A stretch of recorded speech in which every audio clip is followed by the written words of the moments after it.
আমার আল্লাহ বলছেন লাকাদ আদাল্লানি আনি যিকির বাদা ইজ জানি, সত্য তোমার কাছে চলে আসছিল, তারপরেও তুমি তার খপ্পরে পড়ে তুমি আজকের দিনে তাকদীর হারাইছো। আল্লাহর কাছে বলবে ইয়া ওয়াইলাতা লাইতানি লাম আত্তাকিজ ফুলানান খলিলা,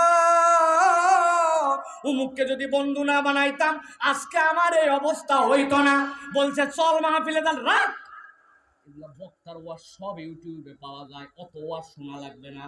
ভিতরে সিপার মধ্যে চল, ওই জায়গায় যাওয়ার পরে চলতেছে গেম, নাম কি বাবা সবাই জানেন দেখি, সুন্দর করে উনি গেম খেলে, মোবাইল ঠেলে, এদিক ওদিক যায়, ওয়াজ মাহফিল ভালো লাগে না, দিনের কথা বললে তার ভিতরে কাজ করে না।